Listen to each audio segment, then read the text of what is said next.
to Wrinkles Society of Hope. Wrinkles stand for Women Rejoicing and Nourished, Courageous with a K, Life Encouraging Stories. Women who care enough to share. This is a platform built for women to share the stories of them pressing through those wrinkles in life that has grown them to be the woman that they are today. Now, I would love to interview you for my Wrinkles page. And I also, if you enjoy the video that you're about to hear, give her a thumbs up. And also, subscribe to my channel and share so we can grow our Wrinkles family.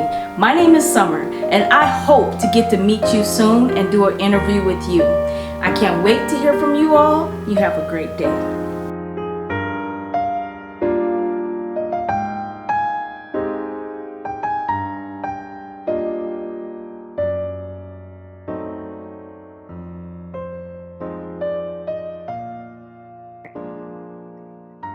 Hello, Wrinkles family. I come to you today with one of my friends from high school. We worked together. I think it was my first job. Was it your first job too? Well, I had been working in the cotton fields with my family for a couple of summers growing up. Well, it was my first job in the burger joint in Eloy, Arizona. We worked at Encore, which is still there today. Maybe not from the same family, but we worked together. We took swimming lessons together.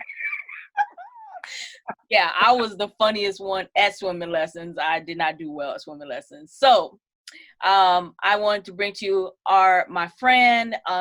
Just super proud of her, retired Marine. Thank you for the service. I want you to introduce yourself to the Wrinkles family. Okay, well, hello, Wrinkles family. I'm really happy to be here with my high school buddy, Summer. It's been quite a long time since we last spoke. So I was so happy when you reached out to connect. It's just been great to, just share funny stories and catch up, which of course is always hard to do, especially during the pandemic when we're all having to do this via Zoom or video chat or whatever. But really happy to be here with you all. As Summer shared, we grew up in Eloy. I'm a small town kid. I always say small town kid born and raised in Pinal County. And I did work in the cotton fields with my family for a lot of summers. So working at Encore was not my first job, but it was my first, I would say, legal job, I guess.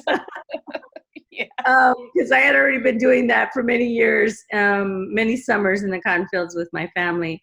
But I mean, I graduated from Santa Cruz Valley Union High School, and then went on to serve in 2 branches of service. In the Navy for 1 enlistment, which is roughly like 3 to 4 years. And then I came back home and realized that military service was my calling. And I joined the Marine Corps and retired a couple of years ago in 2016 after, 20 years of combined military service, a couple tours to Iraq and Afghanistan. I've served in a variety of different capacities, leadership positions and situations, forward deployed and to a combat environment and, here in the United States and overseas. So I made my way back home and with my son, Aiden, who's 4 now, and he's an active 4-year-old. I'll tell you what, he keeps me on my toes. But I realized that there was just so many things happening in our community and so much work that needed to be done. And I had a really tough transition from military service to civilian life because I couldn't get a job here in Arizona. I often felt that there was maybe some bias against me because I was a veteran, or maybe they just didn't really understand my resume. But I was often told that I wasn't qualified. And even in one case, I was told that I should probably go drive trucks. And that's a respectable job. Don't get me wrong. Folks make a good living, driving trucks. It's a respectable job, but that was nothing in my resume. There was nothing about driving trucks. And so that led me to believe that there might have been a lot of misunderstanding about what military folks do, right? What military service is. And so I eventually landed a position working as a veteran service representative for Congressman O'Halloran in Arizona's 1st Congressional District. So I worked as a congressional staffer, serving our communities here in in Arizona's first congressional district, and there's just so much work that needs to be done. People were struggling, finding it hard to make ends meet, and my job was to try to help them. But a lot of times, especially in small communities where resources are scarce, as soon as people find out that there's an organization or a person that will help you, they will gravitate towards that individual or that organization. So we had a lot of folks coming to us for assistance, and a lot of times it wasn't stuff that was federal. It was really a lot of state issues, and that's what prompted me to jump into politics, and to fight the good fight, to try to serve our communities and do some good in the world. Yes, amazing. I'm super excited for today. I've been waiting for today. So I'm gonna jump right in. So as well, looking at Miss JoAnna's face, she doesn't have any wrinkles as well. I do. You can't see them because of the camera. Well, how did you feel when you got your first physical wrinkle? How did you feel about that?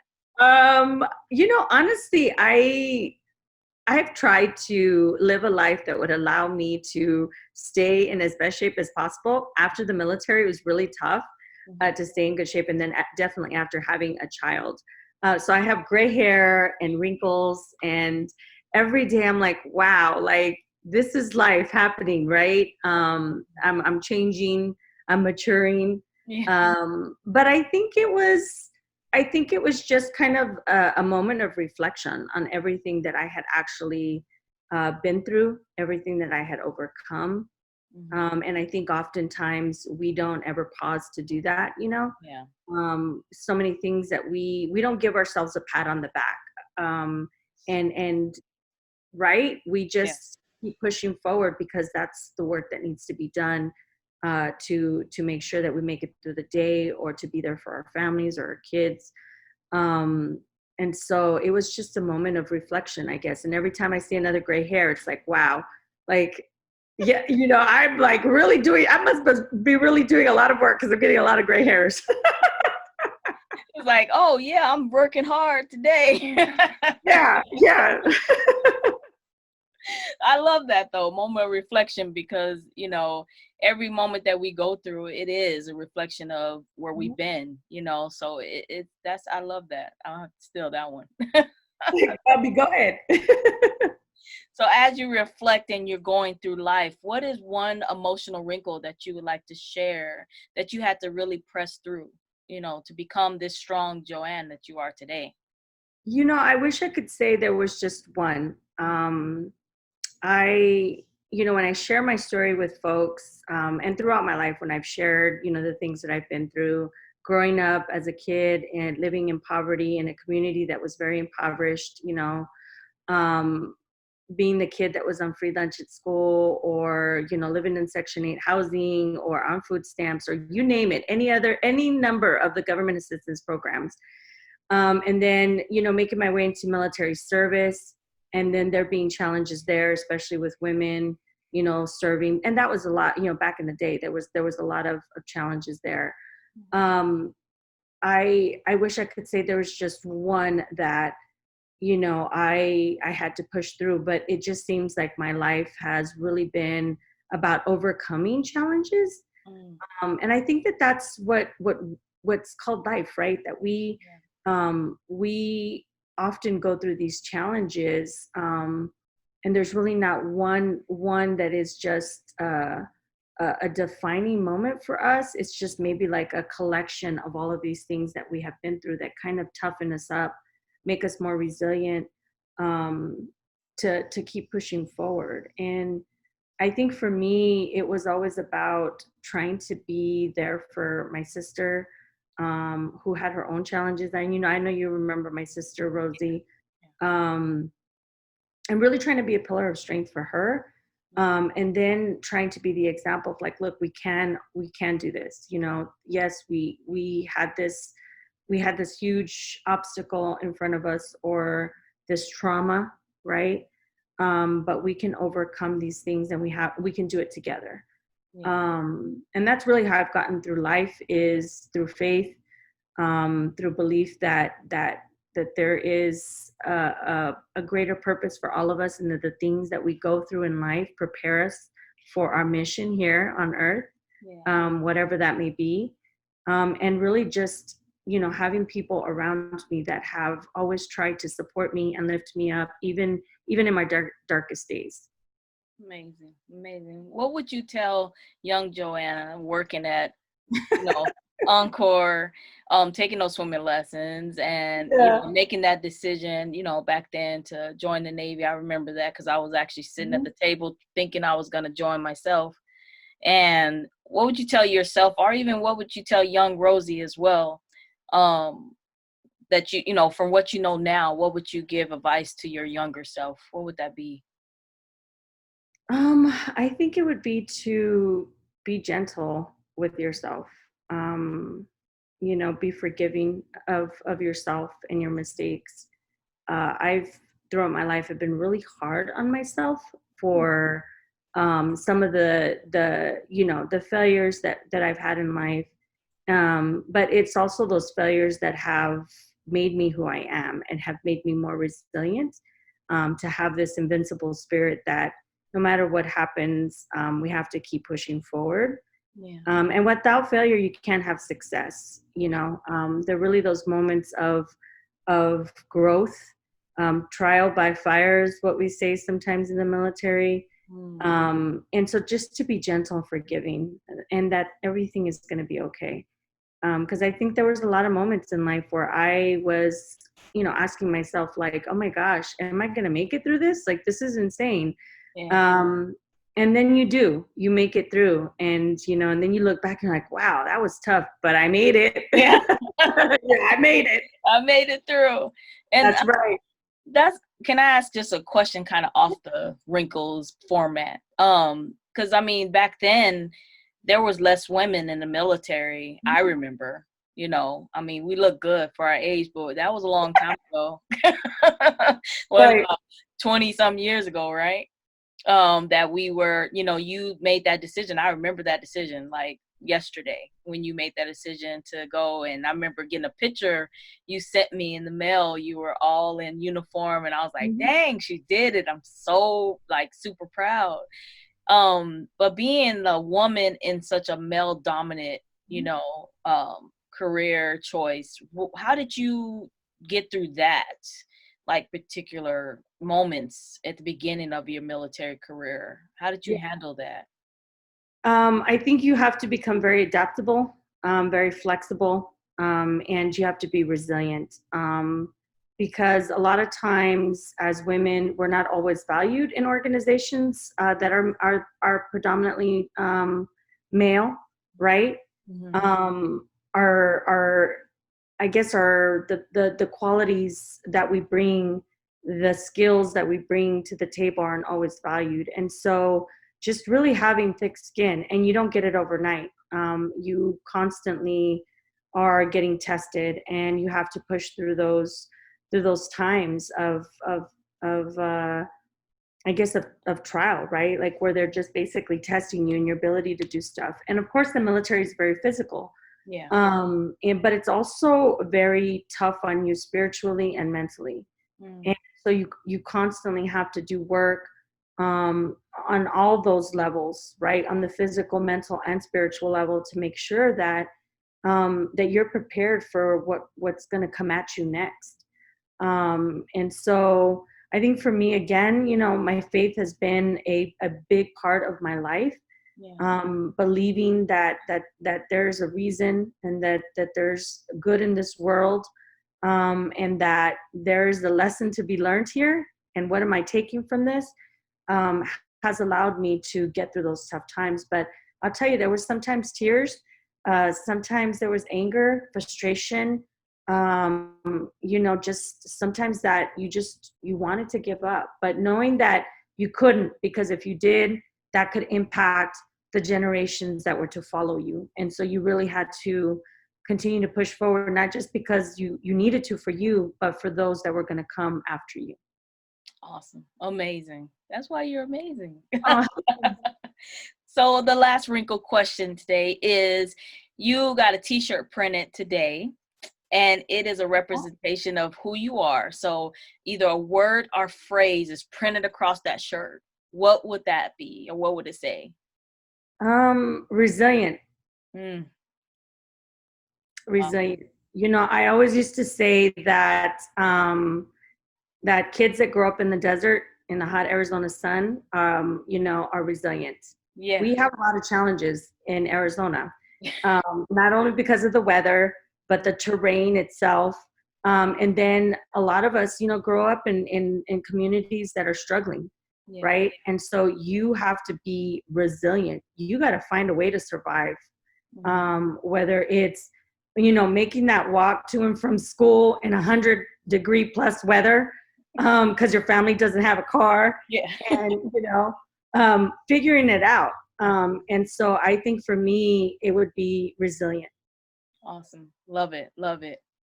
And I wanted you to share with our Wrinkles family because, I mean, you came back, like you said, you're a small town girl, but you are making a powerful step right now. So, can you share with us what you're doing right now? What's new, how we can help, and how we can follow you? Yeah, I mean, you know, as I shared in the beginning, I came back to our communities, and really with the intention of, if, you know, raising my son and just trying to do as much good as I could. Volunteered. I served on the school board in my small rural school district, and then working as a congressional staffer, my eyes became open as to like the purpose of government and how government should function and sometimes doesn't. Sometimes government isn't always easy to navigate, especially for folks who need help, right? Mhm. And then taking the example from my former boss, Congressman O'Halloran, and really understanding that good elected officials can make a difference if they're truly invested in serving the people that they've been elected to serve. And so I realized that there was some absent leadership in our legislative district at the state level. And I decided that it was time to change that. And, you know, for me, it's been a huge sacrifice, but it's a sacrifice that I'm willing to make because I believe that we, our generation, should be working on leaving a legacy that is better and not broken for future generations, for our children and their children's children. Yeah. And so there's never been anyone like me who has ever run in our district, because small town kids like me are not, we're not expected to go, we're not expected to do anything groundbreaking, and we're certainly not expected to run for office. Yeah. But in making this run, I am also, it is my hope that while I may be the first Latina to represent our district in District 11, it's my hope that I won't be the last. So this is really about delivering the district back to the people, making sure that our communities have what they need in order to prosper and grow, and setting an example for my son and future generations to be able to take what we've built and build upon that, right? Yes. So it's just, there's just so much that needs to be done, a lot of work that needs to be done here. But, you know, when we look back on this time during the pandemic, and my son asked me, Mama, you know, what did we do? What did you do during this time? When Mm. he asked me, because I mean, I think he's old enough to understand what's happening, but he may not have like a good grasp, right? Yeah. But in years to come, he will look back on this and he'll say, what did you do during the pandemic? And I am going to proudly say that I was part of a movement that worked to change the system for so many who had no voice. Mm. And so that's what this campaign is about. It's about empowering people. It's about serving our communities and serving others. It's about doing the best job that we can so that we can leave a legacy that's better and not broken for future generations. And folks can help Yeah. by volunteering to call voters and phone bank and write postcards and you know, get the word out, get the message out, follow us on social media, tell 5 friends about what we're trying to do here, Yes. inspire people to vote. Your vote is your voice, and that voice is power. And so we need everyone to show up in 2020 for the election, because this is the most important election of our lifetime, you know, and we need everyone to do their part to make sure that we have a democracy here after November 3rd. Yeah. So for more information, they can visit my website at www.mendozaforarizona.com. Awesome. And tell me the area, District 11? So District 11 is about a 100-mile stretch of district. It covers portions of 2 counties, Pinal County and Pima County. We run from Maricopa City through portions of Casa Grande, Arizona City, Picacho Peak, where our beloved state park is, Red Rock, Marana, Oro Valley, and Saddlebrook. Awesome. Well, get out there, you Pinal County, and you know, we need to volunteer to help out JoAnna. So let's go and do those things. We go to the website and we'll make sure to help you out. We are super proud. Hey, this is Eloy here, sitting here running. So we need to support Santa Cruz, Dust Devil alumnus here. So let's, you know, join in together. That's what it's about. It's about community. Although I live in Maricopa County, hey, Pinal County still in my heart. My parents still live there. I have a lot of friends that still live there, and we got to support and uplift Pinal County as well. One team, one fight. That's what I say. One team, one fight. Exactly. That's how we were always, right? So thank you so much for coming to the Wrinkles family. Got to have you back after you win. And